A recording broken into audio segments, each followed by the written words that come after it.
নমস্কাৰ আপোনালোক সকলোকে ই কুইনপাতলৈ স্বাগতম আজি আমি পোষ্ট মডাৰ্ণ হিষ্ট্ৰীৰ এটা ইম্পৰ্টেণ্ট টপিক যে ইণ্ডিয়া আৰু পাকিস্তানৰ 1965 যুদ্ধৰ বিষয়ে পঢ়িম এতিয়া ইণ্ডিয়া আৰু পাকিস্তানৰ মাজত কেইবাখনো যুদ্ধ হৈছে সো 1965 যুদ্ধখনো বাকি কিখনৰ নিচিনাকে মানে ধৰি লওক 1948 হওক বা 1999 হওক এইখনৰ নিচিনাকে কি হয় কাৰ্গিলৰ ওপৰতে মানে জম্মু কাশ্মীৰৰ ওপৰতে বেছ কৰা ঠিক আছে আৰু সেইটো কাৰণে এই যুদ্ধখনক কি বুলি কোৱা হয় সেকেন্ড জম্মু কাশ্মীৰ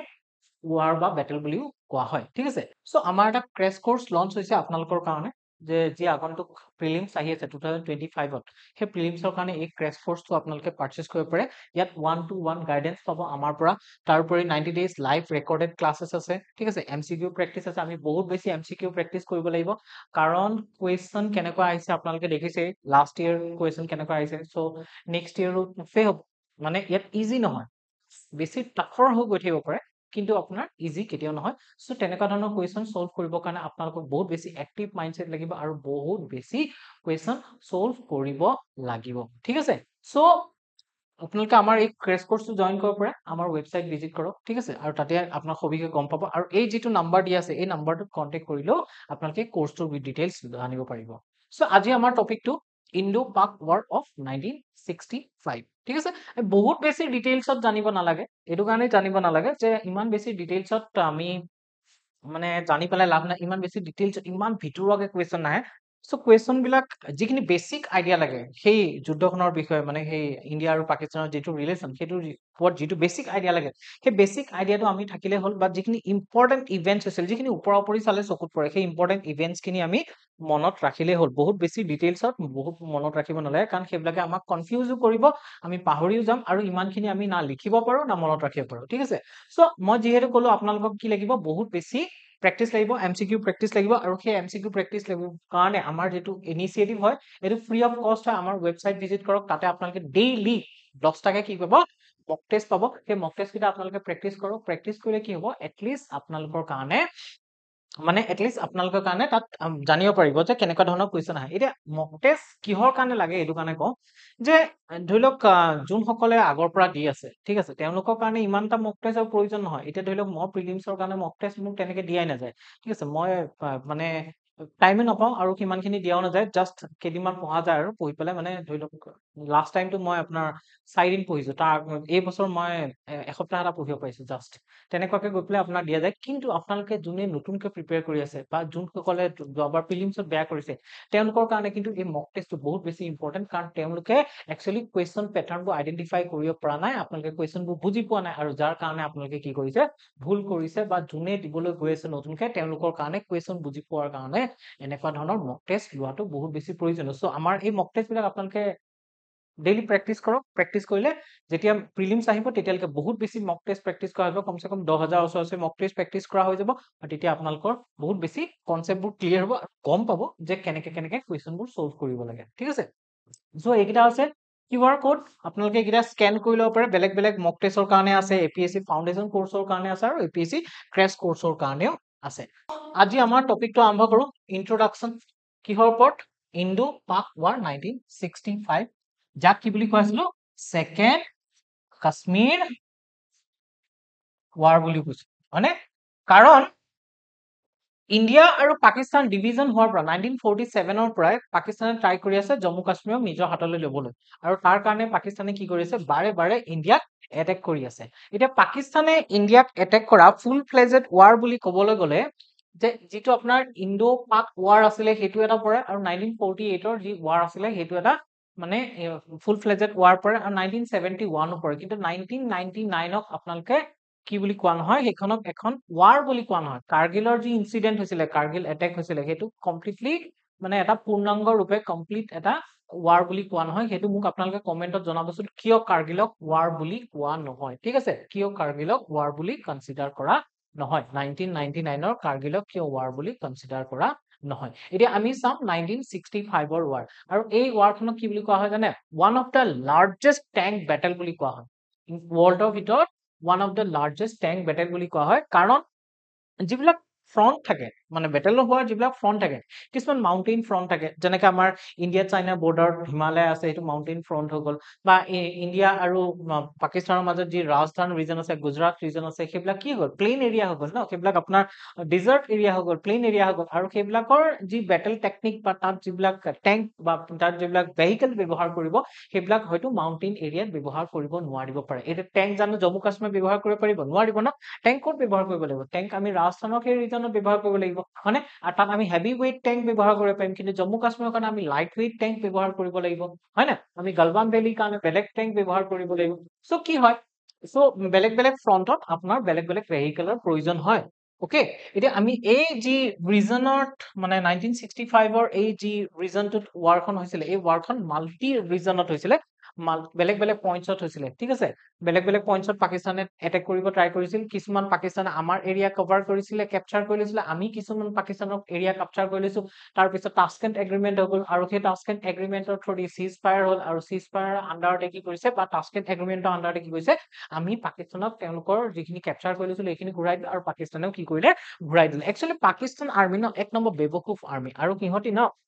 সিহঁতি সদায় ইণ্ডিয়াক আণ্ডাৰষ্টিমেট কৰিব ট্ৰাই কৰে সিহঁতৰ মেইন প্ৰব্লেমটো কি জানেনে সিহঁতি এটা আইডেন্টিটি ক্ৰাইচিছত ভুগি আছে আইডেন্টিটি ক্ৰাইচিছ এইটো যে ইণ্ডিয়া ঠিক আছে ইণ্ডিয়াটো আগৰ পৰাই আছে চবেই ইণ্ডিয়াক জানে তেনেস্থলত ইণ্ডিয়াৰ পৰা ভাগি পেলাই নতুনকে সৃষ্টি হৈছে পাকিস্তান এতিয়া পাকিস্তানৰ নিজা আইডেন্টিটি বুলিবলৈ একো নাই পাকিস্তানৰ মিউজিক বুলি ক'লে ক'ৰ পৰা ডেৰাইভ হোৱা ইণ্ডিয়াৰ পৰা পাকিস্তানৰ চিনেমা ক'ৰ পৰা ডেৰাইভ হোৱা ইণ্ডিয়াৰ পৰা পাকিস্তানৰ কালচাৰ চব ইণ্ডিয়াৰ পৰা ডেৰাইভ হোৱা যেতিয়া চব বস্তুৱে ইণ্ডিয়াৰ পৰা ডেৰাইভ হোৱা মানুহে ক'ব অ Pakistan just next to India বুলি ক'ব তেতিয়া সেই বুলি যেতিয়া কোৱাৰ লগে লগে সিহঁতৰ কি হৈ যায় সিহঁতৰটো চেণ্টিমেণ্টত লগি যায় আমি পাকিস্তানেও এতিয়া পৰিচয় ইণ্ডিয়াত থৈ আনিব সেইটো কাৰণে সিহঁতে কি বিচাৰে নিজা আইডেন্টিটি এটা বিচাৰে আইডেন্টিটি ক্ৰাইচিছত ভুগি থকাৰ কাৰণে সিহঁতে কি কৰে ইণ্ডিয়াৰ লগত যুদ্ধবিলাক কৰি থাকে যাতে ইণ্ডিয়াক কি কৰিব লাগে তলত ৰাখিব পাৰে আৰু জম্মু কাশ্মীৰক যেনে তেনে সিহঁতি অকুপাই কৰিব বিচাৰে ইয়াৰ মাজতো বহুত কাহিনী আছে জম্মু কাশ্মীৰক কিয় বিচাৰে কাৰণ জম্মু কাশ্মীৰৰ যি ৱাটাৰ ৰিচোৰ্চ আছে সেই ৱাটাৰ ৰিচোৰ্চক পাকিস্তানৰ পাঞ্জাব এৰিয়াৰ কাৰণে বহুত বেছি ইম্পৰ্টেণ্ট হৈ যায় আৰু পাকিস্তানৰ বিজনেছ হওক পলিটিক্স হওক পাকিস্তান মিলিটাৰী হওক চবতে পাঞ্জাবৰ ৰিজনৰ মানুহৰ দবদবাটো বেছি আৰু তাৰ কাৰণে কি কৰে সেই মানুহবিলাকে মানে এইটো এটা পলিচি বনাই লৈছে যে তেওঁলোকক কি লাগে যেনে তেনে হলেও জম্মু কাশ্মীৰখন লাগে কাৰণ সেই ৱাটাৰ ৰিচোৰ্চ বিলাক Indus valley civilization under the Indus River আহে Indus River বা Indus River যিবিলাক ট্ৰিবিউটাৰী আছে সেই ট্ৰিবিউটাৰী বিলাকৰ কি হয় ৱাটাৰ ৰিচোৰ্চটো পাকিস্তানে পাব বিচাৰে এক্সেছ কৰিব বিচাৰে সেইটো কাৰণে সিহঁতি কাশ্মীৰখন লাগে লাগে কৰি থাকে সিহঁতৰ কোনো চেণ্টিমেণ্ট নাই কাশ্মীৰত 77% মুছলিম আছিল বুলি সিহঁতৰ কোনো চেণ্টিমেণ্ট নাই যে মুছলিম পপুলেশ্যন আছে কাৰণে আমাক লাগিব তেনেকুৱা কোনো নাই সিহঁতক জাষ্ট সেইটো মটিভৰ কাৰণে সিহঁতি কৰি থাকে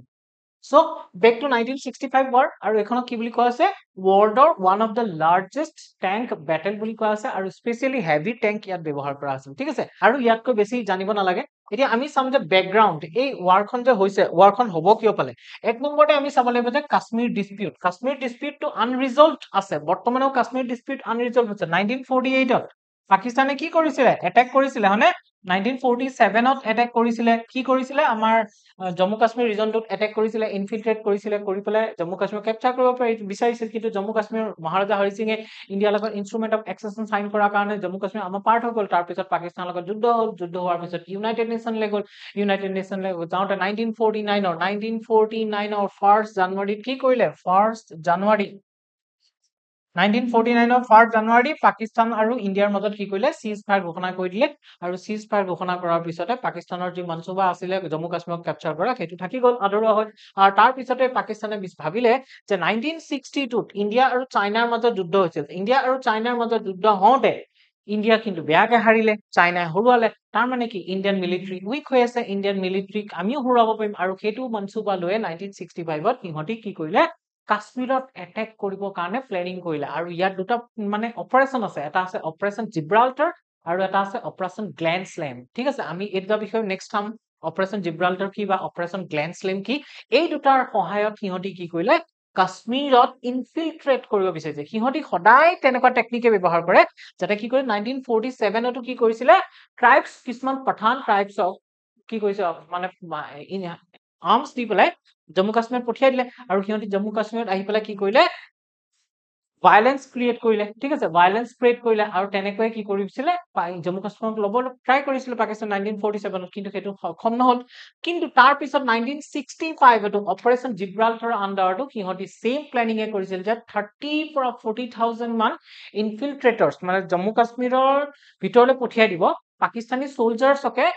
মানে লোকেল পাৰ্সন বনাই পেলাই জম্মু কাশ্মীৰৰ ভিতৰলৈ পঠিয়াব সিহঁতি জম্মু কাশ্মীৰত আহিব আহি পেলাই জম্মু কাশ্মীৰৰ বিভিন্ন গ্ৰুপছ বিলাকক কি কৰিব বা জম্মু কাশ্মীৰৰ লোকেল মানুহখিনিক ইনসাইড কৰিব কি কৰিবলৈ ৰেবেলিয়ন কৰিবলৈ কিহৰ এগেইনষ্টত ইণ্ডিয়াৰ এগেইনষ্টত ঠিক আছে পাকিস্তানৰ মেইন মনসুবা আছিল যে সেই মানুহখিনি কি কৰিব ৰেডিকেলাইজ কৰিব সিহঁতৰ মাইন্ড ব্ৰেইন ওয়াশ কৰিব কৰি পেলাই ইণ্ডিয়াৰ এগেইনষ্টত সিহঁতক ভৰকাই দিব ঠিক আছে ফাৰ্স্ট এটো মেইন মোটিভটো আছিল যে কাশ্মীৰৰ ডিসপিউট ঠিক আছে কাশ্মীৰৰ ৰিজন কিয়নো কাশ্মীৰ লাগে আৰু সেইটো কাৰণে সিহঁতে 1965 যুদ্ধখন কৰিছিলে আৰু পাকিস্তান আৰ্মি এটো ভাবিছিল যে 1962 যেহেতু ইন্ডিয়া চাইনা হাতত হাৰি গৈছে সো ইন্ডিয়ান আৰ্মি উইক আৰু সিহঁতি ইজিলি ইন্ডিয়া কি কৰি পাৰিব ইন্ডিয়ান আৰ্মি হুৰাই পেলাই জম্মু কাশ্মীৰখন লৈ যাব পাৰিব আৰু এটা অসমীয়াত কথা আছে না হলা গছ দেখিলে সবে কি কুঠা মাৰিব বিচাৰে নে কিবা এনেকুৱা কথা এটা আছিল সো তেনেকা হয় নেক্সট সিহঁতৰ ইয়াৰ বেকগ্ৰাউণ্ডটো আছিল যে সিহঁতি ইনফিলট্ৰেট কৰিব বিচাৰিছিল মই কি কলো সিহঁতি 30,000 ৰ পৰা 40,000 ঠিক আছে 30K পৰা 40K ভিতৰত কি কৰিছিলে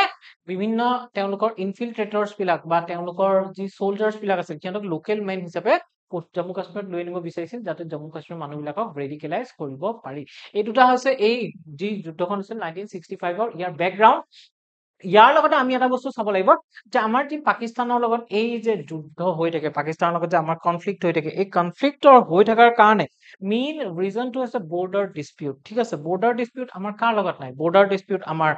আপোনাৰ পাকিস্তানৰ লগত আছে বৰ্ডাৰ ডিসপিউট আমাৰ বাংলাদেশৰ লগত আছে ঠিক আছে সেইটো কাৰণে বাংলাদেশৰ লগত আপোনালোকে যদি চাব পাৰে ল্যান্ড বাউন্ডাৰী এগ্ৰিমেন্টটো কিহৰ কাৰণে হৈছিল সেইটো কাৰণে হৈছিল বৰ্ডাৰ সেটেলমেন্টৰ কাৰণে চাইনাৰ লগত আছে ঠিক আছে ভুটানৰ লগত নাই কিন্তু নেপালৰ লগত ৰিসেন্টলি নেপালে যি লিম্পিয়া ধৰা লিপুলেখ এই ৰিজনত বৰ্ডাৰ ডিসপিউট আৰম্ভ কৰিছে তাৰ পিছত আমাৰ কাচ্চাটিপু আইল্যান্ডৰ থ্ৰুদি আমাৰ কাৰ লগত আছে শ্ৰীলংকাৰ লগত আছে আৰু এফএমআৰ যি মানে ফ্ৰী মুভমেন্ট ৰিজন আছে সেইটো আপোনাৰ ইণ্ডিয়া আৰু ম্যানমাৰ মাজত আছে তাতো আপোনাৰ কি আছে বৰ্ডাৰ কিছুমান ইস্যুজ আছে সো পাকিস্তানৰ যি বৰ্ডাৰ ইস্যু সেইটো আমি ভালকৈ অকন বুজি ল'ব লাগিব তেতিয়া আমি এই পাকিস্তানৰ লগত যুদ্ধবিলাক অলপমান আইডেন্টিফাই কৰিব পাৰিম এতিয়া ইন্ডিয়া পাকিস্তান বৰ্ডাৰ যদি আমি চাব যাওঁ ইন্ডিয়া পাকিস্তান বৰ্ডাৰক আমি মেইনলি ৰেড ক্লিফ লাইন বুলি কোৱা হয় না সব কিতাপে পত্ৰই চাগে পায় ইন্ডিয়া পাকিস্তান বৰ্ডাৰ বুলি ক'লে ৰেড ক্লিফ লাইন বা ইন্ডিয়া বাংলাদেশ বৰ্ডাৰকো ৰেড ক্লিফ লাইন বুলি কোৱা হয় কিন্তু আপোনালোকে এটা কথা জানেনে ইন্ডিয়া আৰু পাকিস্তানৰ গোটেই বৰ্ডাৰটো ৰেড ক্লিফ লাইন বুলি কোৱা নাযায় ঠিক আছে ৰেড ক্লিফ লাইন বুলি কোৱা নাযায় এটা ৰিজন আছে সেইটো ৰিজনৰ অলমোস্ট মানে ইন্ডিয়া আৰু পাকিস্তানৰ যদি টোটেল বৰ্ডাৰ লেংথটো কোৱা যাওঁ সেইটো হৈছে 3,323 কিলোমিটাৰৰ ওচৰা ওচৰি এটা বৰ্ডাৰ লেংথ আছে 3,323 কিলোমিটাৰৰ ওচৰা ওচৰি এটা বৰ্ডাৰ লেংথ আছে ইয়াৰে এটা আছে সাৰ্ক্ৰিক ৰিজন এটা আছে ৰেড ক্লিফ লাইন আৰু এটা আছে ৱৰ্কিং বাউণ্ডাৰী এটা আছে লাইন অফ কন্ট্ৰোল আৰু এটা আছে সিয়াচেন বাউণ্ডাৰী ওকে ইয়াৰ যেটো ৰেড ক্লিফ লাইন আছে না এটো সবতকে লংগেষ্ট হয় এটো কিমান 2,200 something okay 2000 almost এনেকে লিখিবা almost 2200 কিলোমিটাৰ 15 নেকি এটো 15 হ'ব পাৰে 2200 কিলোমিটাৰ ঠিক আছে আৰু যেটো ৱৰ্কিং বাউণ্ডাৰী আছে ও ৱৰ্কিং বাউণ্ডাৰীটো only 177 কিলোমিটাৰৰ ওচৰা ওচৰি হয় আৰু যেটো লাইন অফ কন্ট্ৰোল আছে এটো 778 কিলোমিটাৰৰ ওচৰা ওচৰি হয় আৰু যেটো সিয়াচেন বাউণ্ডাৰী আছে এটো 110 কিলোমিটাৰৰ ওচৰা ওচৰি এটা ৰিজন হয় ঠিক আছে আমি ইয়াত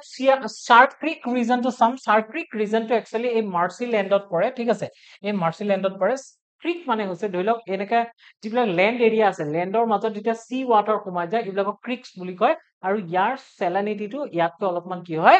ডিফাৰেন্ট হয় ঠিক আছে আৰু এই যেটো ৰিজনটো আছে ইয়াত মানে কি হয় এই যে দুডাল লাইন দেখিছে এটা ৰেড কালাৰ এটা গ্ৰীন কালাৰ এই লাইন দুটা কি হয় এই লাইন দুটাই মানে এই ৰিজনটো যেটো ডিসপিউট সেই ডিসপিউটটো ক্ৰিয়েট কৰিছে কাৰণ ইন্ডিয়াই ধৰিলক আপোনাৰ ইন্ডিয়াই কি বিচাৰে এই ৰেড লাইনটো বিচাৰে কিন্তু পাকিস্তানে কি বিচাৰে গ্ৰীন লাইনটো বিচাৰে পাকিস্তানে এই গ্ৰীন লাইনটো বিচাৰে ঠিক আছে পাকিস্তান গ্ৰীন ন সেইটো কাৰণে পাকিস্তান কৈছো পাকিস্তানে গ্ৰীন লাইন বিচাৰে মানে কি সিহঁতি কব যে গোটেই সাৰ্ক্ৰিক ৰিজনটো কাৰ হয় পাকিস্তানৰ ভিতৰত পৰি যায় কিন্তু ইন্ডিয়াই কয় যে না না এই মাজেদি যাব কাৰণ সাৰ্ক্ৰিক ৰিজনৰ এটা পাৰ্ট পাকিস্তানত পৰিব এটা পাৰ্ট ইন্ডিয়াত পৰিব মানে এই ৰেড আৰু গ্ৰীন লাইনটো ডিসপিউটে কি কৰিছে আপোনাৰ সাৰ্কিক ৰিজনটো ক্ৰিয়েট কৰিছে যদি কোৱেশ্চন এনেকুৱাকে আহি যায় যে ধৰি লওক আপোনাৰ ষ্টেটমেন্ট দিলা আৰু ষ্টেটমেন্টত এটো দিলে যে যিটো আপোনাৰ গ্ৰীণ আৰু ব্লু গ্ৰীণ আৰু ৰেড লাইনৰ যিটো ডিসপিউট আছে এই ডিসপিউটটো ইণ্ডিয়া আৰু বাংলাদেশৰ মাজত আছে বা ইণ্ডিয়া আৰু পাকিস্তানৰ মাজত আছে তেনেকা যদি ষ্টেটমেন্টত থাকি যায় তেতিয়া আপোনালোকে কি কৰিব লাগিব মনত পেলাব চকুমুদি যে গ্ৰীণ আৰু ৰেড লাইন ক'ত আছিলে ডিসপিউটৰ ভিতৰত ডিসপিউট ক্ষেত্ৰত কোনটো বৰ্ডাৰৰ মাজত আছিলে আৰু তাৰ পৰা আপোনালোকে এই ইণ্ডিয়া আৰু পাকিস্তানৰ শুদ্ধ আনসাৰটো বাছি উলিয়াব পাৰিব হয়নে নেক্সট যিটো ৱৰ্কিং বাউণ্ডাৰী আছে সেই ৱৰ্কিং বাউণ্ডাৰীটো আমি চাওঁ এতিয়া ইয়াত কি হয় এই মেপখনত চাওকচোন এই মেপখনত আপোনালোকে দেখিছেনে এই ৰেড কালাৰটো যে এই ৰেড কালাৰটো এই ৰেড কালাৰটো আৰু এই ৰেড কালাৰটো এই দুইটাই কি হয় ৰেড ক্লিফ লাইন ঠিক আছে বাংলাদেশকো ৰেড ক্লিফ লাইন কয় কাৰণ সেইটো সময়ত ইষ্ট পাকিস্তান আছিল বাংলাদেশ আৰু এই ৰিজনটো এই গুজৰাট ৰাজস্থান পাঞ্জাব এই ৰিজনটো ৰেড ক্লিফ লাইন বুলি কোৱা হয় হা আৰু ইয়াৰ কিমান বুলি কৈছো 2200 ওচৰা-ওচৰি ইয়াৰ মানে লেংথটো হয় 1 কিলোমিটাৰ ওচৰা-ওচৰি ইয়াৰ লেংথটো হয় ক্লিয়াৰ আৰু ইয়াক কোন কাক কাক বৰ্ডাৰ শেয়াৰ কৰি আছে এইখিনি গুজৰাট এইখিনি ৰাজস্থান এইখিনি পাঞ্জাবত পাকিস্তানৰ লগত কি কৰিছে বৰ্ডাৰ শেয়াৰ কৰি আছে আৰু ইয়াৰ ওপৰত এই যিটো ৰিজন আছে এই ৰিজনটোৰ ওপৰত এই ৰেড ক্লিফ লাইনৰ ৰিজনটোৰ ওপৰত এই গ্ৰীণ কালাৰ পোৰ্শনটো দেখিছেনে এই গ্ৰীণ কালাৰ পোৰ্শনটো কয় ৱৰ্কিং বাউণ্ডাৰী বুলি কিহৰ কাৰণে কয় কাৰণ এই পোৰ্শনটোৰ এইটো ফালে কি আছে জম্মু কাশ্মীৰ আছে যিখন কি হয় এটা ডিসপিউটেড টেৰিটৰি হয় ডিসপিউটেড ৰিজন হয় আৰু এইটো ফালে কি আছে পাকিস্তানৰ পাঞ্জাব প্ৰভিন্স আছে যিটো ডিসপিউটেড নহয় মানে ইণ্ডিয়াই মানে নে পাকিস্তানৰ এই পাঞ্জাব প্ৰভিন্সখন পাকিস্তানৰ পাৰ্ট বুলি ইণ্ডিয়াই মানে কিন্তু পাকিস্তানে নামানে জানো যে আমাৰ এই জম্মু কাশ্মীৰ ৰিজনটো ইণ্ডিয়াৰ পাৰ্ট বুলি নামানে ন সো এইটো ডিসপিউটেড টেৰিটৰি এফালে ইন্টাৰনেশনালি একসেপ্টেড টেৰিটৰি আৰু যেহেতু ডিসপিউটেড আৰু ইন্টাৰনেশনালি একসেপ্টেড টেৰিটৰিৰ মাজত এই বৰ্ডাৰটো আছে এই বৰ্ডাৰটো কি বুলি কোৱা হয় ৱৰ্কিং বৰ্ডাৰ বুলি কোৱা হয় বা ৱৰ্কিং বাউণ্ডাৰী বুলি কোৱা হয় আৰু ইয়াৰ টোটেল লেংথ কিমান বুলি কৈছিলো মই 177 কিলোমিটাৰৰ ওচৰা-ওচৰি ইয়াৰ লেংথটো ঠিক আছে এই বৰ্ডাৰ লেংথটো ঠিক আছে এইটো হৈছে ৱৰ্কিং বাউণ্ডাৰী বহুত কিতাপত কিন্তু এই ৱৰ্কিং বাউণ্ডাৰী বিষয়ে আপোনালোকে মেনশন নাপাব যে এই ৱৰ্কিং বাউণ্ডাৰীৰ ওপৰত আৰু দুটা বাউণ্ডাৰী আছে এটা বাউণ্ডাৰী হৈছে এই লাইনটো দেখিছানে এই লাইনটো এই ব্লেক কালাৰটো মই কৈ আছো এই লাইনটো এইখিনি লেখে এইখিনি কয় পইণ্ট এনজে 9842 ঠিক আছে এই ৰিজনটো এইখিনিত কয় পইণ্ট এনজে 9842 আৰু এইটো কি আছে আপোনাৰ ট্ৰাই জাংচন কিহৰ ট্ৰাই জাংচন ইন্দিৰা পইণ্ট বুলি যে কয় আৰু ইন্দিৰা পইণ্টৰ ট্ৰাই জাংচন আৰু এইটো সিয়াচেন গ্লেচিয়াৰৰ বাউণ্ডাৰী ঠিক আছে এই বাউণ্ডাৰীটো কয় একচুৱেল আমি যে পাইছিলো অলপ আগতে সিয়াচেন বাউণ্ডাৰী বুলি ইয়াক কয় actual ground position line actual ground position ঠিক আছে একচুৱেল গ্ৰাউণ্ড পজিশন লাইন বুলি কোৱা হয় এই ৰিজনটো আৰু এই ৰিজনটোৰ লেংথ কিমান বুলি কৈছিলো 110 কিলোমিটাৰৰ ওচৰা-ওচৰি আৰু এই যে আছে এই সিজ ফায়াৰ লাইনটো এইটো লাইন অফ কন্ট্ৰোল বুলি কোৱা হয় এইটো একচুৱেলি প্ৰথম সিজ ফায়াৰ লাইন আছিলে কিন্তু 1972 যি সিমলা এগ্ৰিমেন্ট হৈছিলে সিমলা এগ্ৰিমেন্টৰ আন্ডাৰত কি কৰিছে ইয়াক আপোনাৰ লাইন অফ কন্ট্ৰোললে আপগ্ৰেড কৰা গৈছিলে আৰু ইয়াৰ লেংথটো হৈছে কমসে কম 778 কিলোমিটাৰৰ ওচৰা-ওচৰি এইকেইটা হৈছে ইণ্ডিয়া আৰু পাকিস্তানৰ বৰ্ডাৰ ৰিজনৰ ডিসপিউট এৰিয়া আৰু মেইনলি ডিসপিউট ক'ত আছে আপোনাৰ এই যে সাৰ্কিক ৰিজন আছে তাত ডিসপিউট হৈ আছে ৱৰ্কিং বাউণ্ডাৰী ডিসপিউট হৈ আছে লাইন অফ কন্ট্ৰোলত ডিসপিউট হৈ আছে আৰু একচুৱেল গ্ৰাউণ্ড পজিশন লাইনত ডিসপিউট হৈ আছে কাৰণ একচুৱেল গ্ৰাউণ্ড পজিশন লাইনটো 1984 ত যি অপাৰেচন মেঘদূত লঞ্চ কৰিছিলে ইণ্ডিয়া সেই মেঘদূত লঞ্চ কৰাৰ থ্ৰুদিহে ইণ্ডিয়া সিয়াচেন গ্লেচিয়াৰটো কি কৰিছিলে কেপচাৰ কৰিছিলে এতিয়া কজেছ অফ ৱাৰ অফ 1965 ৰ যুদ্ধখনৰ কজেছ কি আছে এক নম্বৰতে আমি চাব লাগিব অপাৰেচন জিব্ৰাল্টাৰ মানে কি হৈছিলে মই কলো ন ইণ্ডিয়া যেতিয়া মানে চাইনাৰ লগত যুদ্ধত হাৰিলে তেতিয়া পৰা পাকিস্তানৰ মনোবল বৃদ্ধি হ'ল যে ইণ্ডিয়াক এতিয়া আমি হাৰাব পাৰিম আৰু এইটো পিক টাইম ইণ্ডিয়া মানে উইক হৈ আছে লো হৈ আছে আৰু তেনেস্থলত আমি কি কৰিব পাৰিম ইণ্ডিয়া সে হাম পাকিস্তান হাম क्या करेंगे ইণ্ডিয়া সে আৰু পাকিস্তানে কি ভাবিছিলে ইণ্ডিয়াৰ পৰা আমি কি কৰিম জম্মু কাশ্মীৰখন কাঢ়ি লম ঠিক আছে আৰু সেইটো কাৰণে পাকিস্তান আৰ্মিয়ে কি কৰিছিলে অপাৰেচন জিব্ৰাল্টাৰ লঞ্চ কৰিছিলে আৰু ইয়াৰ আগতে কি হৈছিলে মানে এপ্ৰিল মাহত মানে 1965 ৰ এপ্ৰিল মাহত এটা সৰু মানে এটা ক্লেশ এটা হৈছিলে ইস্যু এটা হৈছিলে ৰান অফ কাটছত পাকিস্তান আৰু ইণ্ডিয়ান আৰ্মিৰ মাজত, আৰু সেই ক্লেছটোত মানে পাকিস্তান আৰ্মি আপাৰ হেণ্ডত আছিল, পাকিস্তান আৰ্মি বিক্ৰী হৈছিল, আৰু সেইটোকে মানে সিহঁতি ভাবি ললে যে অ'কে আমি যদি ৰান অফ কাটছত মানে পাকিস্তান ইণ্ডিয়াক হৰুৱাব পাৰো, আমিতো বাকীখিনিতো হৰুৱাব পাৰো, হৰুৱাই পেলাই ইণ্ডিয়াক লৈ ল'ব পাৰো, আৰু সেইটো কাৰণে সিহঁতি ভাবিলে যে আমি অপাৰেশ্যন জিব্ৰাল্টাৰ লঞ্চ কৰো, আৰু অপাৰেশ্যন জিব্ৰাল্টাৰৰ থ্ৰুদি কি কৰি আমি কি কেপচাৰ কৰিম, আমি জম্মু কাশ্মীৰত ইনফিল্ট্ৰেট কৰি পেলাই জম্মু কাশ্মীৰত ডিষ্টেবিলাইজ কৰিম, আৰু ডিষ্টেবিলাইজ কৰি পেলাই জম্মু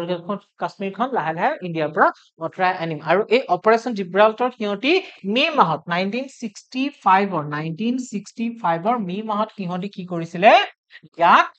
মানে আপোনাৰ সিহঁতি ডিক্লেয়াৰ কৰিছিল যে সিহঁতি এই অপাৰেশ্যন জিব্ৰাল্টাৰ লঞ্চ কৰিব, আৰু অগষ্টত সিহঁতি কি কৰিছিলে, এই অপাৰেশ্যন জিব্ৰাল্টাৰটো লঞ্চ কৰি দিছিলে, ঠিক আছে, মানে ইনফিল্ট্ৰেট কৰি পেলাই ইণ্ডিয়ালৈ পঠিয়াই দিছিল। অপাৰেশ্যন জিব্ৰাল্টাৰ নামটো কিয় ৰাখিলে, কাৰণ জিব্ৰাল্টাৰ হৈছে ষ্ট্ৰেইট অফ জিব্ৰাল্টাৰ বুলি যে কয়, এখন স্পেইন আছে, এখন আমাৰ আফ্ৰিকাৰ এৰাব নেশ্যন খিনি আছে, এই এৰাব নেশ্যনে যেতিয়া স্পেইনক ইনভাইট কৰিছিলে, এই ৰিজনটো কি বুলি কোৱা হয়, জিব্ৰাল্ট বুলি কোৱা হয় ন, ষ্ট্ৰেইট অফ জিব্ৰাল্টাৰ, আৰু এই জিব্ৰাল্টাৰক মানে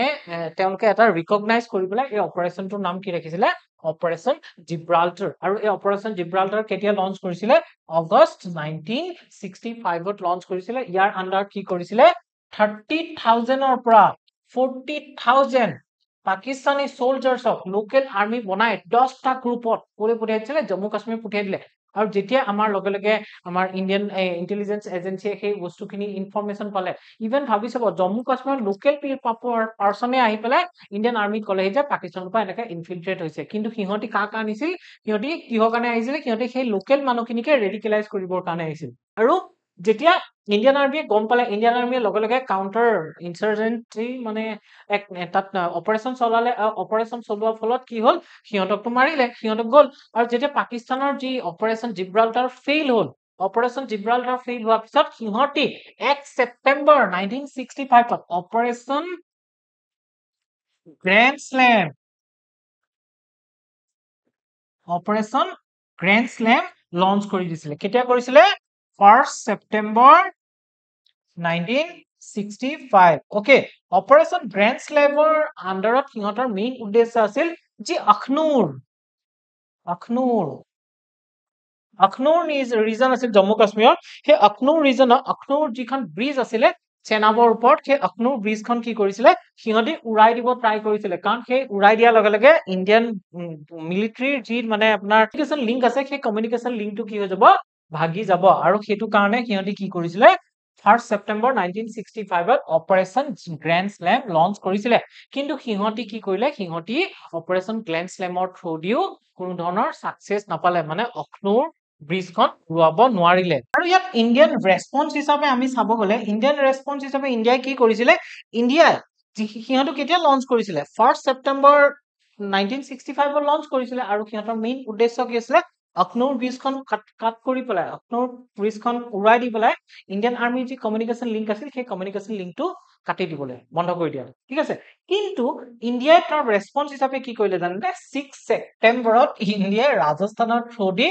তাৰ যি আপোনাৰ লাহোৰ ৰিজন আছিল, লাহোৰ ৰিজনৰ বহুতখিনি এৰিয়া ভিতৰত সোমাই গ'ল, কেপচাৰ কৰি ল'ব, ঠিক আছে। মই নেক্সট ফটো এখন দেখুৱাম। আৰু তেতিয়া আমাৰ কোন আছিলে, লাল বাহাদুৰ শাস্ত্ৰীজীয়ে এটা মানে জোক কৰি পেলাই কৈছিলে যে আপোনাৰ আমি পাকিস্তানৰ আৰ্মি যেতিয়া আহি আছিলে, আমি ইণ্ডিয়ান আৰ্মিক পঠিয়াই দিছিলো লাহোৰলৈ, যাতে তেওঁলোকক তাৰ পৰা স্বাগত কৰি লৈ আনিব পাৰে। ত' ইণ্ডিয়াই কি কৰিছিলে, লাহোৰত সোমাই পেলাই লাহোৰৰ কিছুমান এৰিয়া কি কৰিছিল, কেপচাৰ কৰি লৈছিলে। এই ফটোখন চাওক, এই ফটোখনত কি কৈছে, মই জাষ্ট যি কলো আপোনালোকে, লাহোৰত সোমাই পেলাই কি কৈছে, লাহোৰ ডিষ্ট্ৰিক্ট দেখিছেনে, পুলিচ ষ্টেচন বাৰ্কি, হয়নে, আমাৰ ইণ্ডিয়ান আৰ্মি জৱান আছে। চ' ইণ্ডিয়াই কি কৈছে, লাহোৰৰ এৰিয়াটো কেপচাৰ কৰিছে। ইণ্ডিয়াই অলমষ্ট 1800 স্কুৱেৰ কিলোমিটাৰৰ নিচিনা এৰিয়া এটা কি কৰিছিলে, কেপচাৰ কৰি লৈছিলে। আৰু সিহঁতি মানে পাকিস্তানে কমচে কম more than 500 স্কুৱেৰ কিলোমিটাৰৰ ৰিজন এটা কি কৰিছিলে, কেপচাৰ কৰি লৈছিলে। more than 500 ক'ব হা, more than 500 স্কুৱেৰ কিলোমিটাৰৰ ৰিজন এটা পাকিস্তানে কেপচাৰ কৰি লৈছিলে ইণ্ডিয়াত। কিন্তু ইণ্ডিয়াই কি কৰিছে, more than 1000 square kilometre area এটা কি কৰিছিলে, কেপচাৰ কৰি লৈছিলে।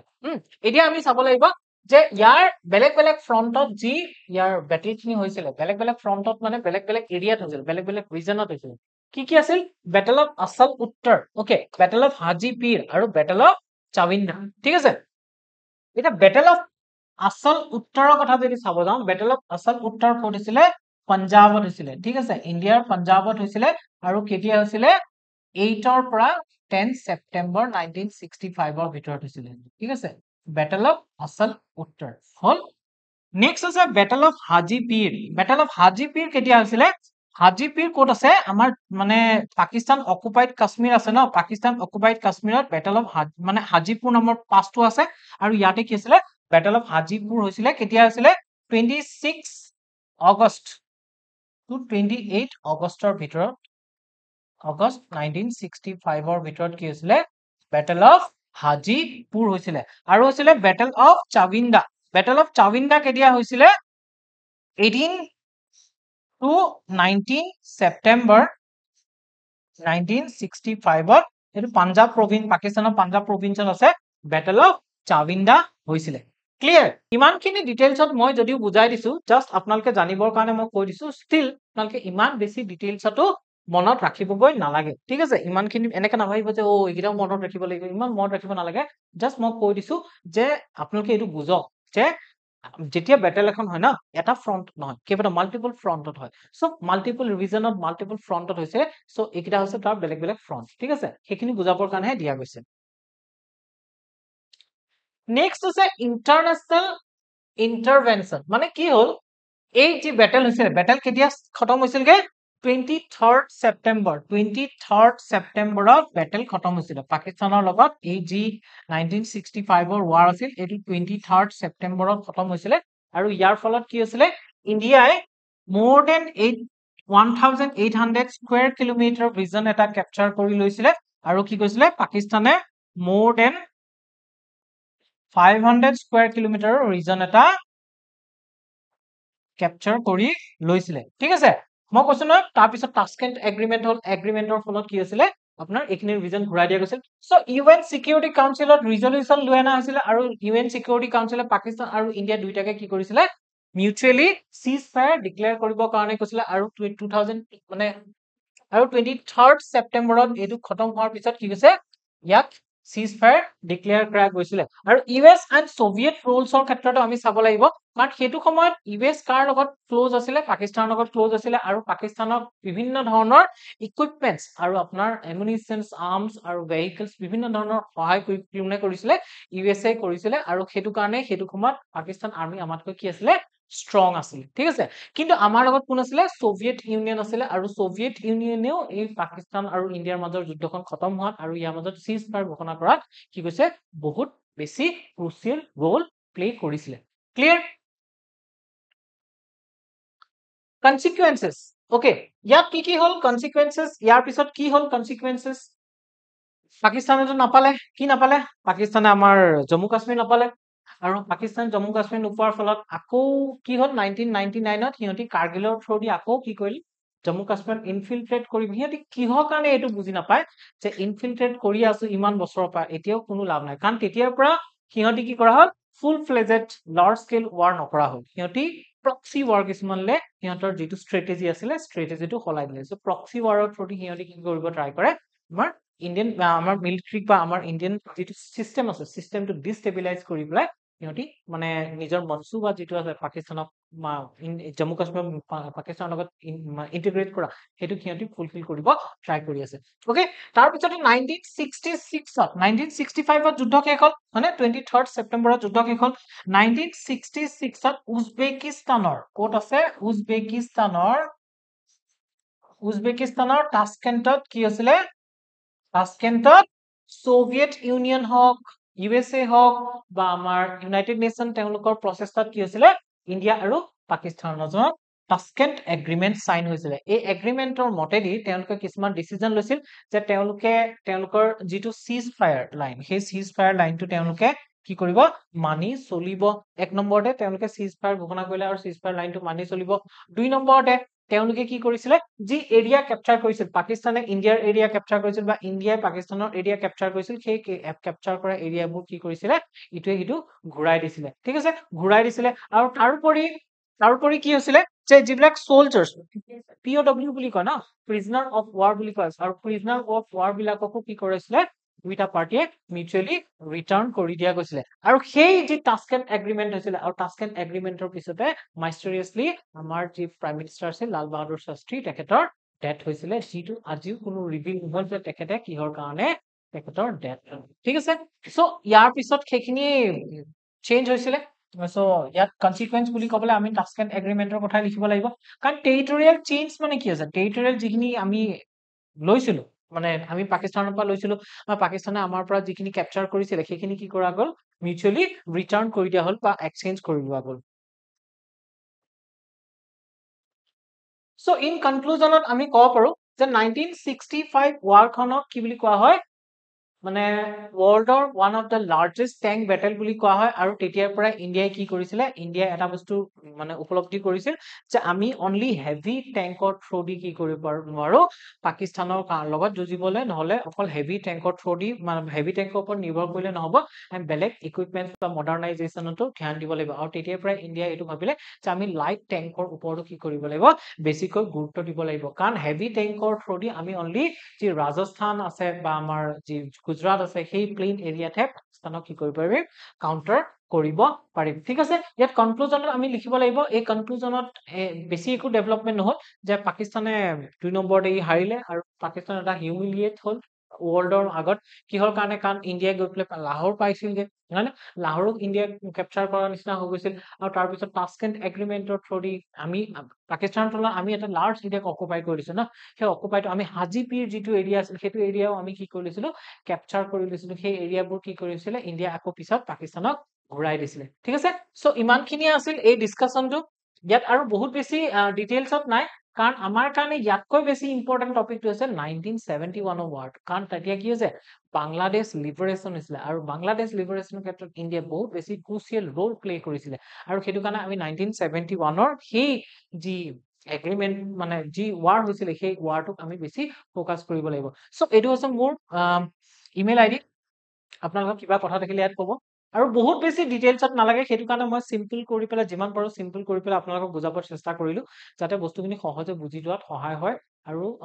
কাহিনীৰ দৰে যদি পঢ়া যায় তেতিয়া বস্তুখিনি মনত থাকিব চ' আজিলৈ আহোঁ ধন্যবাদ